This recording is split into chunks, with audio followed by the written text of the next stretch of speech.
This is your ultimate stop for everything sports. The Golden State Media Concepts Sports Podcast. Should I say more? From the NFL, MLB, the NBA to MMA, it's all in here. The Golden State Media Concepts Sports Podcast. Listen now.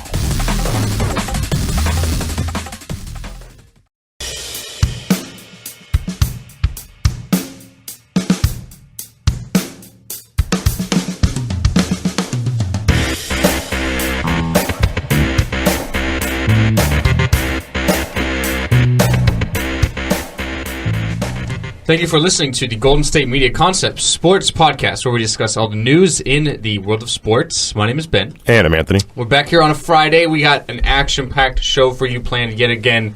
There's literally 1,000,001 things to talk about here in the NFL and basketball, the NBA. We have Selection Sunday coming up. I'm really, really excited. I've always said that the NCAA tournament is my favorite event in all of sports, so I'm definitely going to be really, really stoked for Sunday, see who gets in. And then I only fill out one bracket because I feel like if you're doing more than one, you're kind of cheating the system. So I only ever fill out one bracket. So I'm definitely looking forward to filling out that one bracket I have. And I always do it right away. I don't do any research. I just go right off the top because, I mean, it's no matter how much research you do, you're not going to get it perfect anyway. So right. You might as well just go right off the top. Go with your gut instincts and kind of see how it goes. You know, just got to pick some upsets, pick some surprises, and just kind of be excited when that happens or let down when it doesn't happen. So, looking forward to that. Definitely going to be doing that on Sunday. We'll talk a lot about college basketball on Monday. But we have to start today with NFL free agency. Day one officially yesterday. Of course, the last couple of days we've had some deals. We talked about Brandon Marshall on Wednesday. But day one officially kicking off yesterday in the NFL. There's a lot of NFL news, a lot of free agency, a lot of rumors. We're probably going to spend a couple of segments talking about that. So I think what we'll kind of do, Anthony, is we'll maybe split this up. Okay. Because we have a ton of quarterback information, and then we'll kind of do kind of everything else in the second one. Sounds good? Mm-hmm. All right, so there's a ton of quarterback information. I guess where we'll start off is with what went down this morning. So, literally, still up on Instagram right now. It is a little after 7 o'clock here on the West Coast. So, we're looking at a little after 10 Eastern, and where Jimmy Garoppolo is right now in Chicago, a little after 9 o'clock. Last night, he was at the Blackhawks game. He's from the Illinois area. He was periscoping on Twitter. So, Jimmy Garoppolo has an Instagram post up on his verified official Instagram. It was put up about 4 Eastern, so little after 1 o'clock here on the West Coast. And it's believed to have been a hack, like a hoax, but it says, quote, "So grateful for my time in New England. Peace out, Boston." But it has just been deleted. So, literally, as I'm speaking, like just been deleted a few minutes ago. So, it looks like everything's fine and dandy now, but why did it take him so long? Do you think the guy's like had too much to drink last night and is sleeping or something? Like, I mean, so it allegedly happened at 1 o'clock, right? 1 a.m. Or 4 o'clock over there. If he's doing it at 4 o'clock, he's not seeing it probably. He's probably like waking up like, wait, what happened? I said, what? Son of a... All right, hold on. And then probably deleted or something like that. Because he probably is leaving New England at some point, whether it's today, tomorrow, or right before the draft or something like that. They're probably going to trade something for him because Cleveland clearly needs a quarterback because the one they just got they don't want at all. And now you have the situation where, yeah, either he sent it or someone else sent it, and he just probably looked at it this morning and was like, oh, okay, hold on, and then deleted it, and now he's probably going to have to like talk to people about like why it was up and whether he did it or whether it was a hack or whatever. What's interesting is that it took, I mean, I guess you could still be asleep in the 8 o'clock range. You're in the off season. There's not much going on. And LeGarrette Blount and James White actually liked the post at the time. So that's like the irony of it. And LeGarrette Blount's a free agent. Doesn't look like he's going to be back in New England. James White, I thought, should have been the MVP. But he's, of course, still there. Mm-hmm. But I thought it was funny. It's like maybe they didn't know. Or they kind of just like, haha, like, yeah, I'm going to like it real quick. Like, right. But anyway, so as you mentioned, Cleveland Browns, but Garoppolo's still a Patriot. They've been adamant about not trading him. Who knows? But Right. if there's any suitor for the for Garoppolo, I'm sorry, it's got to be the Browns because of what happened yesterday. So maybe around 1 o'clock here in California, we find out that the Browns have pulled off a trade for, of all people, Brock Osweiler from the Houston Texans. So the Browns get Osweiler, his contract, and a second-round pick in exchange for, I believe, a 4th and 6th rounder. Mm-hmm. So basically what the Browns did is they kind of did a basketball trade because they're basically taking the $16 million cap hit on Brock Osweiler this year, getting another draft pick in there, and it looks like he may not even be on the roster anymore. So literally they're doing one of two things. Either one, for some god-awful reason, and maybe because it's the Browns, Sure. they actually like Brock Osweiler, which I guess, I mean, I think he's the worst starting quarterback in the NFL, especially given his contract. But maybe for some reason they like Brock Osweiler, and they want to see how that experiment works out. And they got a second-round pick out of it, which the Browns have a ton of draft picks. They're clearly a terrible team. They're starting from the ground up. And they got another draft pick out of it. Or, which is what I think is going on, they're taking a $16 million cap hit because it's the Browns, and they simply just can't get anybody to come play for their team unless they're going for the money. You know what I mean? The Browns have a ton of money. No one's really going there. A lot of guys are going to San Francisco, bigger market. No one's really going to Cleveland because it's the Browns.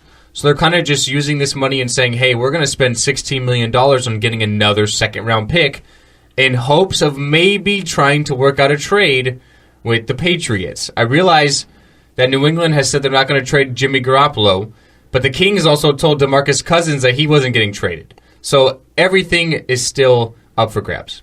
So with the Patriots, I think we talked about this like a while back when they said like, oh, it doesn't look like they're trading Jimmy Garoppolo. And I'm like, yeah, that's fine. Like, I don't care what they say right now because anything can happen, right? They weren't going to trade Sam Bradford before Bridgewater's knee went boom. And if the Browns are kind of sitting in the spot where like they really need a quarterback, they may offer whatever for him. Or if a team that has a quarterback right now all of a sudden tears his ACL, maybe they bring something to New England. New England's like, okay. You talk about with the Browns, they're just, doing the baseball or basketball or whatever sport you want to call it kind of trade, right? They're just trying to grab all these picks. And you can say, well, it's the Browns and they're going to screw up the draft picks. Okay, maybe. That could happen too.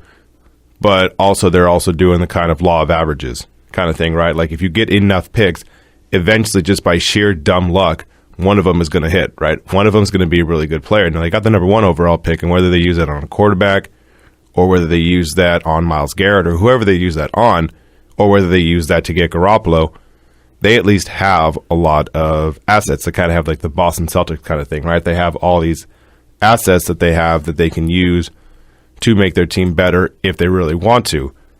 And for the Patriots, they're just going to sit back.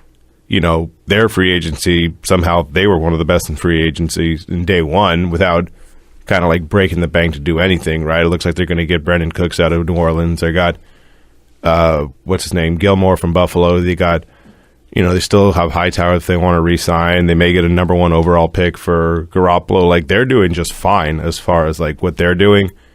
And with the Browns, they're just kind of grabbing all these second-round picks and third-round picks and fourth-round picks and just kind of adding all these things up. And then eventually, once they draft all these players, then they can kind of figure it out from there, whoever they like or they don't like. Yeah, they have a lot of leeway. You talked about the potential of bringing in Brandon Cooks because they might trade Malcolm Butler, straight up trade for trade. They did bring in Stephon Gilmore, who's another small physical cornerback.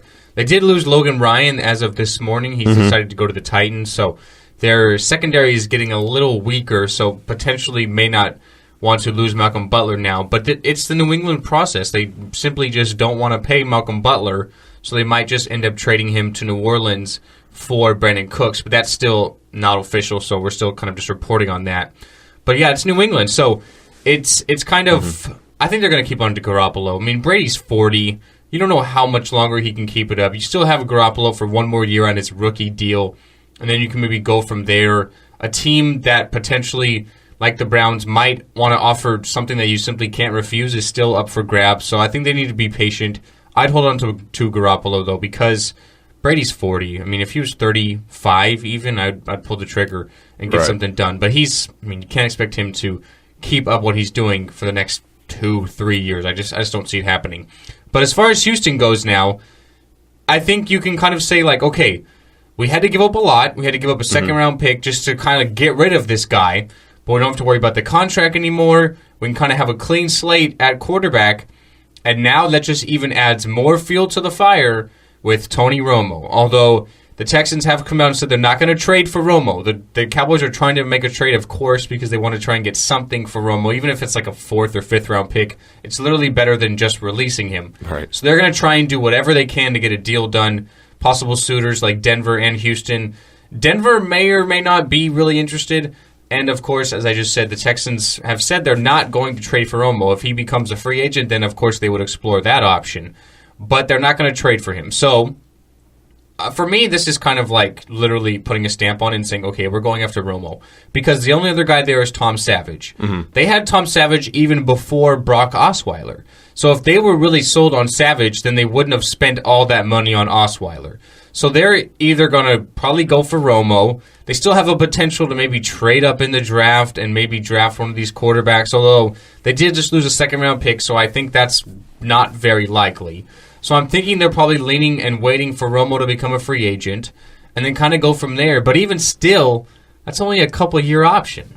Yeah, and the other thing I thought about this with the Texans, right, is on the Cowboys side, and I always thought this was kind of a weird thing with Jerry Jones and kind of the ego that he has, rightfully earned ego, but still an ego. You're really going to trade Tony Romo, your boy, someone you really love, and you wanted to have him be, the guy that brings you back to the Super Bowl for the first time since 1995. You're going to trade him. It's one thing if he goes as a free agent. You're going to trade him to another team in Texas. Like, I understand it's a different conference. I understand it's different everything, and you don't have to necessarily see him unless you face each other in the Super Bowl. But you're going to trade him in the state of Texas. It's one thing if you even, trade him, like let's say Drew Brees wasn't in New Orleans to New Orleans, right, which is like a state that's right next to yours, still a different state. Still in the South, still a different state. Like, you're going to trade him inside the state of Texas to the only other team that plays in the state of Texas. Like, I can't see Jerry Jones doing that. But we saw the report yesterday where it went from, okay, Tony Romo's going to be released to, well, actually, we're going to trade him, which I don't know how that all of a sudden flipped around, how that all of a sudden 180'd into we're going to trade him, because you still have teams out there that the market to trade him is very small, because I don't think Jerry would trade him to the Jets because that's just mean on some level. I don't think even Romo would agree to that trade. I'm sure, given what he's done for the Cowboys, he's going to have some sort of input in where he's going. Yeah, so that makes the trade suitors for him very slim. That makes it the Broncos. That makes it the Texans. That makes it maybe the Chiefs. Like, that makes the window of teams that you can trade for and the time you can do that very, very small. So that just seemed weird to begin with, and the only team I can think of that would actually make any sort of sense, it's not, playing some kind of weird shell game with the quarterbacks. If you trade him to Kansas City, then that kind of makes Alex Smith available, and there's kind of a weird thing with that. The only thing that becomes available at that point really is Denver. But at that point, Denver holds all the cards of basically saying, like, yeah, we don't want to do this. We just want to sign him because we also give him the best chance to win, because if you've seen our defense, have you seen how good that defense is, and we're going to give him basically the keys to basically not have to do a lot, just enough, so that way when they win games, he can still get all the credit for it, but not have to rely solely on him. And there's, as you mentioned, there's a lot of options. The top two are definitely Houston and Denver. That's something we're going to probably be monitoring the next couple of days to see where Romo lands. Mm-hmm. Of course, the Cowboys are going to try and make a trade for him, at least get something for him. I mean, the Niners traded Joe Montana, so sure, yeah, you're going to try and get something for him as opposed to just releasing him. But I don't think anyone's going to pull the trigger. I don't know why you'd want to give something up, because everyone knows if we all stand put and don't make a trade, then someone's going to release him. Then the Cowboys are going to have to release him. Then someone can sign him, and then you kind of start over from there. And you don't have to have all that money. Exactly. So you get him on a cheaper contract. So I don't think anyone will trade for him. Of course, they're going to try to, but sure. I think eventually they'll kind of have to say, okay, we're just going to have to let him go now. All right, some other quarterback news really quickly. Mike Glennon, he's going to Chicago on a 3-year deal. The Bears have released Jay Cutler. Colin Kaepernick is still out there. The Jets, not really sure what they're doing. Potential Jay Cutler, I don't know. But then you go to Kirk Cousins. That's our last one here. So Kirk Cousins reportedly went to owner Dan Snyder and asked to be traded and then got told no. Right. Like, he's trying to have all this leeway and leverage. I mean, the guy's making $24 million this year. It seems like he's very, very unhappy about how the Redskins are not going to sign him long-term, at least for the time being. So I guess I can understand that, given the last couple of years. I mean, he's my boy Kirk Cousins. I wouldn't say pay him what he's asking. I mean, $25 million. But that's not what he's asking. That's the franchise tag kind of He money wants a that you pay long-term him. deal with roughly that much a year. I mean, Right, but I mean, you're going to throw it that high because that's what you're making on the franchise tag, right? Right, but I mean, to do that for any team, you're kind of screwing yourself for the rest of your roster because you're Right. devoting so much of that salary cap to your quarterback. I can understand Kirk Cousins, his wants and demands and everything he's done for the Redskins organization, but I mean, I would try to maybe work out some sort of a compromise, but it doesn't look like that's going to be the case. Nevertheless, he did sign his franchise tag. He's probably going to be there this year. I don't think he'll get traded, given what San Francisco's done. They did sign Brian Hoyer, and then last night they signed Matt Barkley, so it seems like they have kind of their bridge quarterback in Hoyer, and then Barkley as a Worst case. I don't want to say decent, but an okay backup. Like you said, worst case scenario. He's fine, yeah. He's not great. He's not terrible. He's somewhere in between for like a game or two. Experienced guy. So Yeah. I guess it's not a terrible move. But so it looks like San Francisco's kind of out of the mix right now. That's where everyone was looking at for a possible trade from Cousins. But the fact that he even asked for a trade kind of surprised me. I didn't think that was going to happen. Well, he's kind of at the point right now, like, he understands that he's the only guy left, right? Deshaun Jackson's gone. Pierre Garçon's gone. They just fired the GM. Yeah, it's definitely Scott McLuhan was fired yesterday. He's kind of had some Sure, deaths in the family. He kind of went AWOL a little bit. So. Yeah. And I'm not saying I don't understand why they fired him. I get that.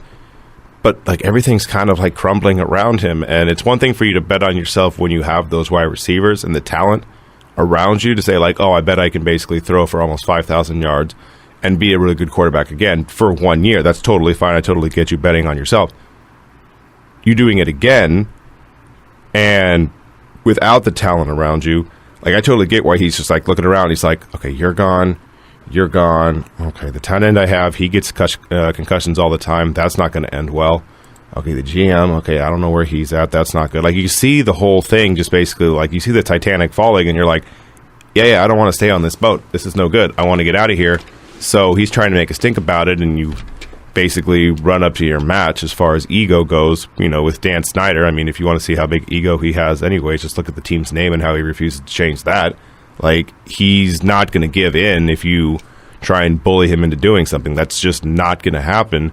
So he might be the quarterback, and if he has a bad year, like I saw Schefter saying basically he might franchise him for a third straight year, which is like all of the petty, which is like all of the we just want a quarterback, and if this is the only way that we can financially do it, this is how we're going to do it. We don't care if we have to pay you $30 million next year. We just want to make sure we have a quarterback. We don't care how you feel about it. And given what the Redskins have done, or I guess you can say not done so far in free agency, they lost their top two wide receivers. They still have Jordan Reed, as you mentioned, but he definitely has injury issues. They re-signed Vernon Davis, so I guess you can say whippy. So it's like, who's Kirk Cousins going to throw the ball to? I've got to say, just going off speculation, he's my boy. I love him. But you got to say, the last 2 years have been fantastic. You got to say, this year you would probably expect it to be a down year statistically because there's no one there to throw the ball to. Right. So I guess we'll kind of see what, I don't want to put it this way because I think he's good, but I guess we'll kind of say what Kirk Cousins is really made of because he's going to have to do more with less because there's no one else there. So for me, given what you've already done, you didn't get to the playoffs with Pierre Garçon and Deshaun Jackson. What makes you think you're going to get there without him? Yeah. So potentially, I'd maybe look at trying to make a trade then. You kind of wipe that salary clean. You don't have to worry about him going long-term for the next 5-6 years and eating up a lot of that salary cap. So I'd definitely entertain the option. I wouldn't just say, oh, no, because that's only going to affect him playing. He's like, oh, man, it sucks. I don't want to be here. Now I have to go out there and throw it to these guys I don't know anything about and just traded me already. So he's already going to be upset. So given what, I feel like you're already like knee deep already. You might as well just pull the trigger and do it. Yeah, but again, you got Snyder, who is legitimately a Washington fan. Like, he was a fan of the team before he was even an owner, and ego with all of that. Like, he probably just wants to keep the quarterback, just say, like, okay, we have a quarterback, we can figure everything else out, but at least we have the quarterback, and not want to trade him just out of spite or ego or whatever you want to call it. I don't know, man. We'll have to wait and see. I'm sure the Redskins will be looking wide receiver at some point in the upcoming draft in April, since free agency is winding down here. Well, not winding down, but definitely kicking off in high gear. So we'll take our first break of the show. After the break, we'll still stick with free agency, talk about the other deals, a lot of wide receivers, as we mentioned, and everyone else here at the Golden State Media Concepts Sports Podcast. Tired of searching the vast jungle of podcasts? Now listen close and hear this out. There's a podcast network that covers just about everything that you've been searching. The Golden State Media Concepts Podcast Network is here. Nothing less than a podcast bliss with endless hours of podcast coverage. From news, sports, music, fashion, cooking, entertainment, fantasy, football, and so much more. So stop lurking around and go straight out to the Golden State Media Concepts Podcast Network. Guaranteed to fill that podcast itch. Whatever it may be, visit us at www.gsmcpodcast.com. Follow us on Facebook and Twitter, and download us on iTunes, SoundCloud, and Google Play.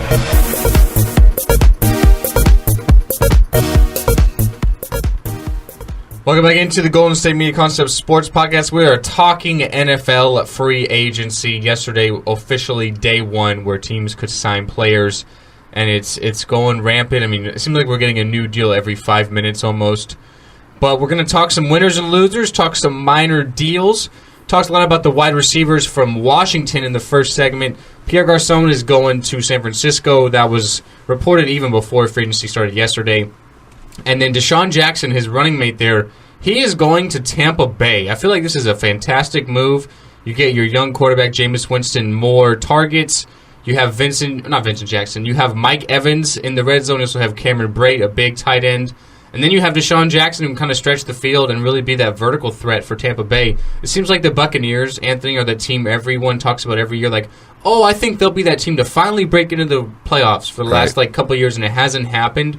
But they're making good moves now, and I think this definitely helps. Yeah, they at least have moves. You know, Deshaun Jackson moves, like I said, helps out Jameis Winston and makes him at least, capable of throwing for a lot of yards and at least getting that team potentially to the playoffs. I mean, they're going to have to, probably deal again with the New Orleans Saints, Carolina Panthers. They at least have some good offenses as well. They're going to have to figure out that. Then don't even forget about Atlanta. They'll probably have a regression a little bit because you can't be what you were last year again. So that division is going to be at least kind of fun offensively to watch. And you talk about the team that kind of always is like, oh, maybe they can do this stuff. The other one, which they did a couple of moves yesterday, but nothing on the offensive level, is Jacksonville. Jacksonville, we thought last year they got all these defensive players. It's like, oh, look, Jacksonville, they're going to be great. Oh, they're going to get all these players. It's going to be fantastic. No, because Jacksonville, and that's what they do. They're kind of just like a better version of Cleveland, but they at least have some talent now, and they got a little bit better, and now you have a situation where you have Coughlin in there, even though he's not, the coach or anything. He's just the president, I think, of operations. And I feel like he's basically running the show. Yeah, so now you have at least a little bit of faith that he can, coming back to Jacksonville, give them some kind of optimism and some direction or whatever. But yeah, for Tampa Bay, I mean, this is great for Deshaun Jackson, right? He basically, needs to be with a team that can have a quarterback that can throw it deep, and Jameis can do that, because for whatever Deshaun Jackson was in his early days in Philly, he still was a pretty productive wide receiver last year, going over 1,000 yards. Definitely, and I mean, like I said, he stretches the field. You have kind of what you want to have. You have that balance. You have the guy who's going to go deep and really be that vertical threat and test those safeties, and you have that guy like Evans where you kind of just throw it up to him and say, okay, big man, go and get it and bring it down. So I feel like it's the best of both worlds. Few more wide receivers going to Philadelphia, actually. Alshon Jeffrey, 1 year, $14 million deal with the Eagles. And Torrey Smith signs a 2-year deal after being released by the 49ers. So yet again, another example of you have your young quarterback in Carson Wentz. It seemed like the Eagles really lacked playmakers last year on offense, and Wentz still had a decent rookie year, which I didn't really expect. So now you get him a couple more weapons. You still have Jordan Matthews. You have Nelson Aguilar, Zach Ertz, one of the better tight ends in the league. So now another really good move for the Philadelphia Eagles. and it seems like they're kind of improving themselves there in that NFC East battle with the Giants and Cowboys. Yeah, no, just some little move like this. You get a situation where you have a guy who has to prove himself a little bit.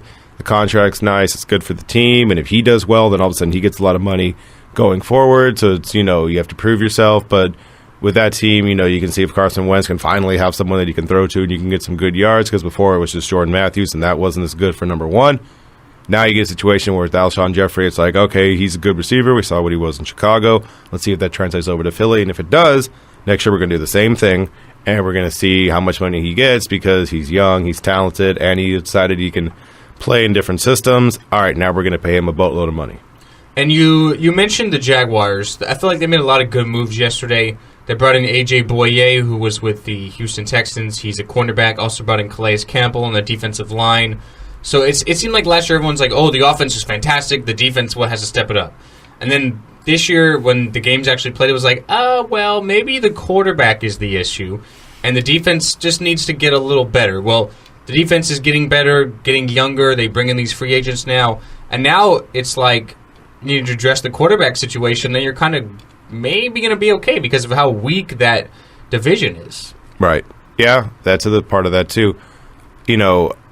Yeah, there's nobody really that you trust. Is there anyone that you really honestly trust? Like, because you can talk about with Jackson. I can't trust anyone in that division. I think Houston's the best case, and they even don't have a quarterback right now. They literally don't have a quarterback that you trust now. Not that you trust Osweiler, but at least he was a guy that's like, all right, we're going to go forward with this. Maybe it's Savage, maybe it's not. Indianapolis has Andrew Luck, and then you and I playing every other position over there. And, yeah, that's a good, fair analogy there. And then Tennessee, I think they're good, but I don't know if they're good enough to make the playoffs this year. Maybe next year or the year after that. But, yeah, that whole division is just, it's totally up in the air. Because before it was Indianapolis always because you had Peyton Manning and whatever we're talking about, like, oh, it's Andrew Luck and us playing, offensive and defensive positions. Yeah, but at the other time you had Peyton Manning, and he could literally make up for all of that. Andrew Luck's just not there yet. And that's why I think Romo has to go to Houston, because it's in the same state. He's taking a quick drive. I don't know what direction Houston is from Dallas, so I'm just going to say he's taking a quick drive somewhere. He's in a weak division, a good offensive line, a great defense around him. It gives him the best chance to win, even better than Denver, because when you go to Denver, you have to battle against Derek Carr twice a year. You have to battle Kansas City twice a year. And even the Chargers weren't terrible last year. I mean, so that's why I think Romo needs to go to Houston if he's going anywhere. I think that's the best spot for him. Some other deals, as we mentioned, is Stephon Gilmore from the Bills. He's going to New England, so, I mean, the rich kind of get richer there. Kind of reminds me, if they do keep Malcolm Butler, of a smaller version of when they had Brandon Browner and Darrelle Revis when they won the Super Bowl. Two really physical cornerbacks. I feel like that's a good move. Dante Hightower is still in the free agent market, so surprising that they kind of let him go. But this is New England. They kind of seem to let everybody go. They don't want to really pay, although they did pay Gilmore quite a pretty penny for his services. So, I mean, Gilmore's deal is $65 million over 5 years, and $40 million of it's guaranteed. So. That's a lot of money to give to him from the Patriots' perspective, right? Because generally think knowing the Patriots, they'll probably cut him in a couple of years and be done with it. So yeah, that's just kind of what they do. I feel like yesterday was really the day of the wide receiver. I mean, we talked. It's kind of the story of what I took from yesterday, and the quarterbacks, but They always get the attention. So I feel like it was really the day of the wide receiver. We talked about all of them. I mean, Kenny Britt went to Cleveland. He had a good year last year in the Rams. Terrell Pryor's still, I guess, on the free agent market, although it looks like he's going back to Cleveland as well. So you could put Kenny Britt, Terrell Pryor. You do have, that rookie they drafted from Baylor last year. What was his name again? I want to say, Coleman. Sounds right. I'm going to go with Coleman. They drafted Coleman from Baylor last year in the first round. So they have some wide receiver targets as far as what they do at the quarterback positions, kind of still up in the air. The team, and it's my team, that really let me down yesterday with the moves they made was the Green Bay Packers. Well, and I realize they don't sign free agents. Right. So I know going in that they're not going to go in and sign anybody that's out there. Yeah. But what they usually do is lock up their guys. Sure. And they locked up one of them. They locked up Nick Perry, who last year had his best season as a pro. The former first-round pick had 11 sacks in 14 games. And he signed a pretty big deal yesterday because Julius Peppers is kind of gone. Mm-hmm. But they let really our most versatile player on defense, Micah Hyde, go. Micah Hyde went to the Buffalo Bills, and for a team that we saw what happened in the NFC Championship game, I don't think those DBs could have covered their own shadow. Sure. We saw what Julio Jones did to them, and then for Green Bay to let another defensive back go, that just doesn't make any sense to me. The thing is, like, you talked about, they never do this. Right. They never go after someone in free agency that's like, we want to grab. Like Gilmore. Like, they didn't go after Gilmore to get him to help out the cornerback situation. They didn't go after a wide receiver to make him better, Alshon Jeffrey or something like that. They didn't go after a running back. Maybe they go after Adrian Peterson, but Eddie Lacy's a free agent. Eddie Lacy's a free agent. Like, there's a lot of things with the Packers, and I think to a certain degree, like, don't get me wrong, they run a heck of a lot better than what Washington is. But I feel like they kind of have the same situation in their mind where it's basically like, we have a quarterback. Yeah, we're fine. And it's different with Cousins. Cousins is good, maybe not as great as, the top 5 to 7 in the NFL. Aaron Rodgers is the best, depending on how you want to say how good Brady is or Drew Brees as far as just passing yards or whatever. But all combined, like, Aaron Rodgers is probably the best quarterback in the game. And they may feel that, because he's so great, he can kind of, like, basically help the math out, and if anything goes wrong, he can kind of steady the ship, which, to be fair, he did last year, but you can only expect them to do that for so long before, A, he gets pissed off, which happened at the end of last season, or B, like, he just can't do it anymore because, by the way, the football game that we play is kind of a brutal one, even for the quarterback, if you get hit too many times. I just don't get it. I mean, Nick Perry, no disrespect to Nick Perry, had a good season last year, but it was really only his first season as a pro, which he's been in the league 5 years now, right, that we've really seen any sort of production out of him. Micah Hyde's been one of the better players in the Packers secondary, versatile, can play corner, can play safety, return punts. And the Bills got him for a decent value. 5 years, $30 million, only $14 million guaranteed. I felt like that was a great addition to Buffalo, and a move I'm really disappointed the Packers didn't make. It looks like maybe they're not going to bring back Jared Cook now, who we know the production he had, especially in the playoffs. And I feel like, depending on the value, I guess I can understand. I'm not really sure the specifics of it. But it's like, man, they seem to always frustrate me every single year in free agency. And I get it. And everyone says trust the process and everything. But it seems like to me there's a time where it's like, okay, we've tried this literally forever. Why don't we just, like, maybe try something different a little bit and see what happens? Like, I would just love to see that. But anyways, there's still a lot of players left out there on the market. A lot of the quarterbacks, Adrian Peterson still out there. And if we have any news come into the show, we'll definitely talk about in the next segment. But we're going to transition over to basketball after the break here at the Golden State Media Concepts Sports Podcast. Russell Westbrook did something in a victory last night against the Spurs that tied him with Wilt Chamberlain. We'll talk about that right after the break at the Golden State Media Concepts Sports Podcast. Do you want to be healthier, yet you just don't know what to do? All these shows telling you this and that, but nothing seems to work.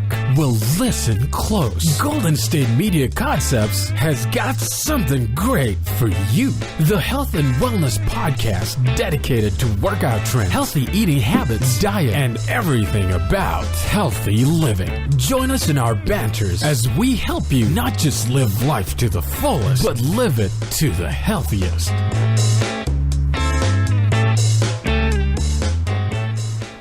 So, Anthony, your boy Russell Westbrook last night, his 31st triple-double of the season that ties him second most all-time in a season with Wilt Chamberlain, 23 points, 13 rebounds, and 13 assists.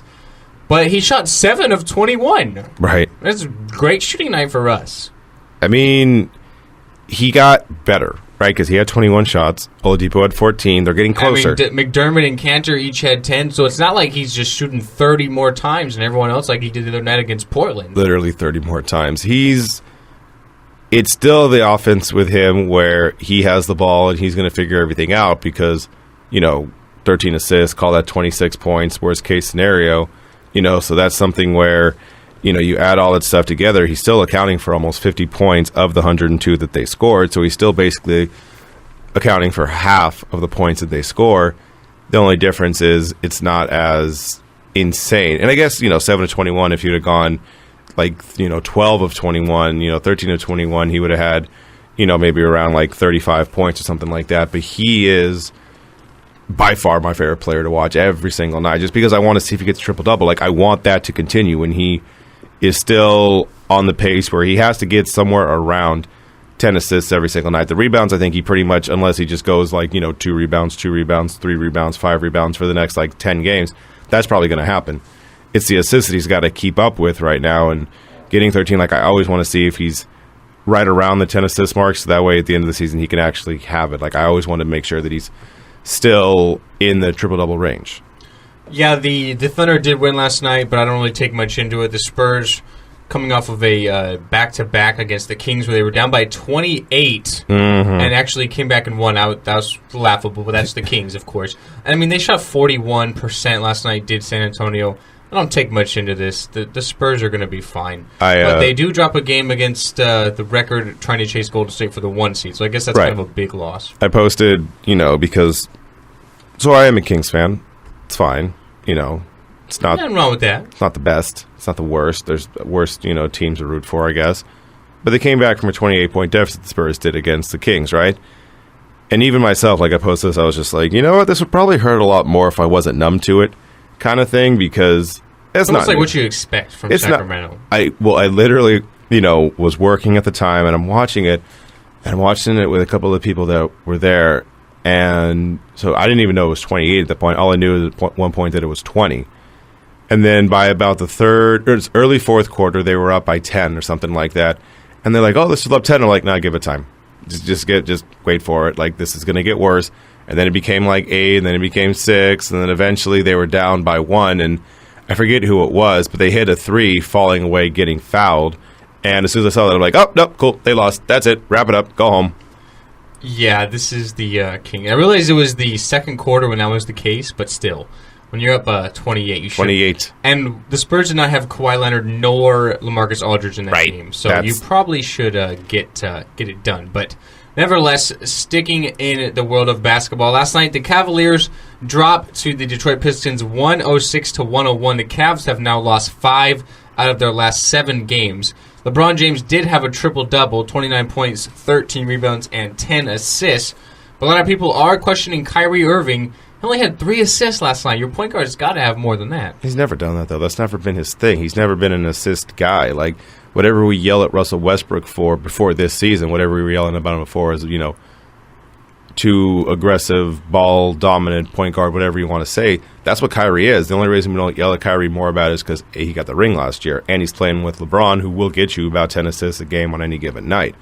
He's never been that guy. He's always been sort of Allen Iverson-y in the way he plays, so this is nothing new. It's just now that the Cavs are losing a little bit, now we're trying to figure out reasons why, and one of the reasons why is because as a team, even though they look like they're stacked, they have some of their players that aren't playing right now, a la J.R. Smith, a la Kevin Love, and the people that are playing that are supposed to help you out. Andrew Bogut played all of, 30 seconds for them before his knee went boom, or his leg. Yeah, before he broke his leg, and he's out for the rest of the season. Yeah, Darren Williams they brought in, but, who knows how long he can actually be a serviceable point guard for the team. He's a little bit older at this point. Richard Jefferson is older than him, and the whole team around him, while it is talented, they haven't played together the entire year. So once the playoffs actually start, it's going to be interesting to see. I mean, they'll probably still make it to the finals because the East.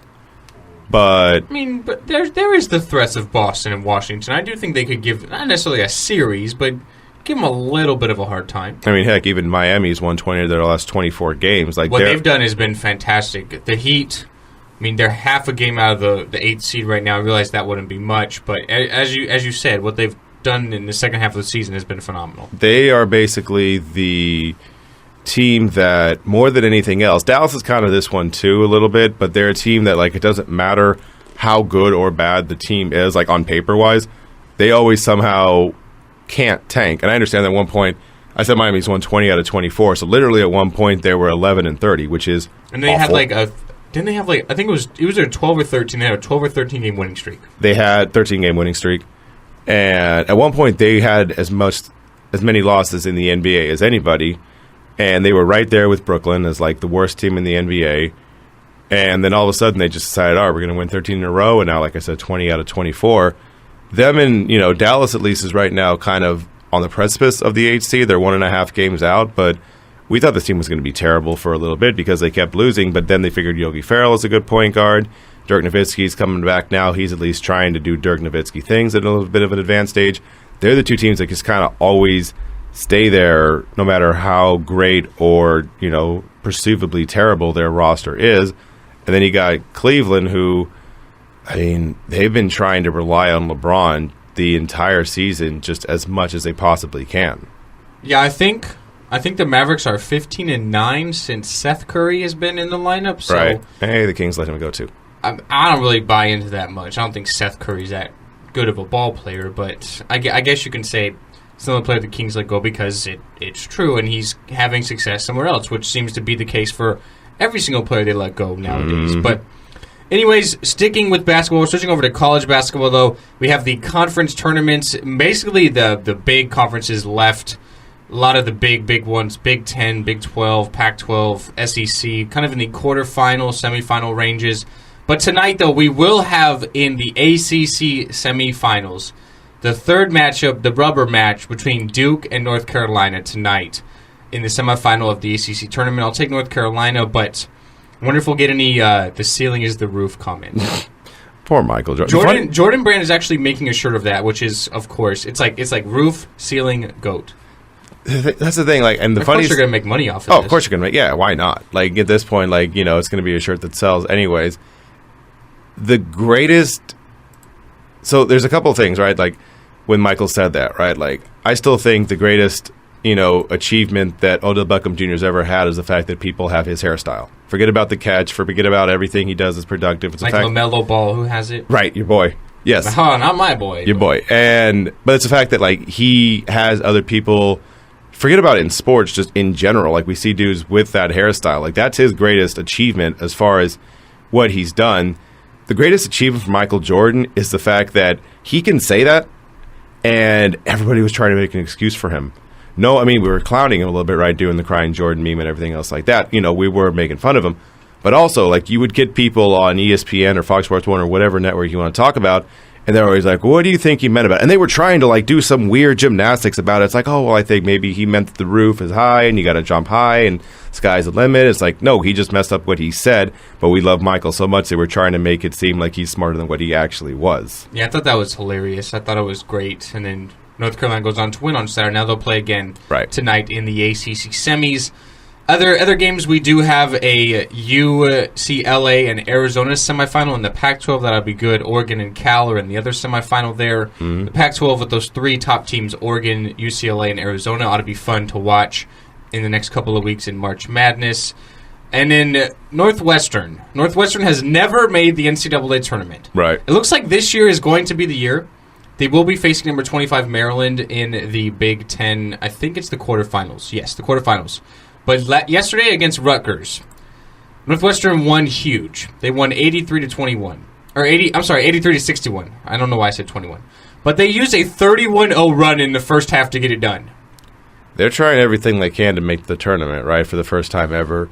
They beat Michigan on that basically kind of Hail Mary kind of pass that won the game for them. They got the 31-0 run. They're trying to get these things that, fine, Rutgers isn't good. They're 15-18 after that, but a 31-0 run, that at least, you see that and it's just wow, okay, that's demoralizing on many levels if you're Rutgers. I don't know, 31-0, after it's 15-0, you still give up another 16-0 run, and that's really good, man. I don't even know how to imagine that. I've played 2K enough times and played pickup basketball, whatever, You'd think you'd get one basket. You think someone would fall down or get a foul call or something to stop the bleeding. Get a point. Run. Get 1 point. Like I said, you were driving and all of a sudden you tripped or something like that. You got some free throw attempts and okay, cool. Here's 2 points. Nope, 31-0. Yeah, that's absolutely crazy. Michigan State, they're another team in the Big Ten. They're on the bubble. They'll be facing Minnesota tonight, and Minnesota only one game better than them in conference, so another winnable game for the Spartans. It seems like they almost need to win it all to get in. Right. They are definitely a true bubble team. The story of really the Big Ten the last few days has been Michigan because of what happened to them. They go into Washington, D.C. at the Verizon Center where the Wizards play, it's where the tournament's being held, and they're playing skids on the ground as they're landing, which is really a scary situation. Yeah. But because of that, they don't even have their jerseys. Like, not everything basically made it there. They're using their practice uniforms to play games. Right. But yet they win again yesterday. I mean, absolutely fabulous. So I'm hoping for Michigan. They're kind of like everyone's kind of feeling like sympathetic for them now. So there's a possibility there. Number 1, Kansas did lose yesterday to TCU.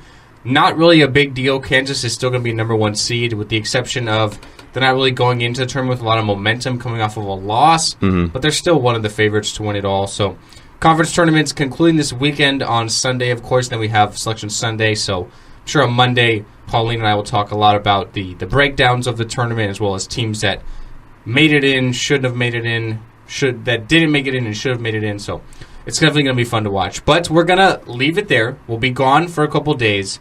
Probably come back on Monday with a lot more free agency news. I'm sure something big will break this weekend with some quarterback situation. Right. And we'll just kind of go from there. But anyways, we're signing off. My name is Ben. And I'm Anthony. We are leaving the Golden State Media Concepts Podcast Network. This is the Golden State Media Concepts Sports Podcast. Have a good weekend, and we will see you guys on Monday. Goodbye.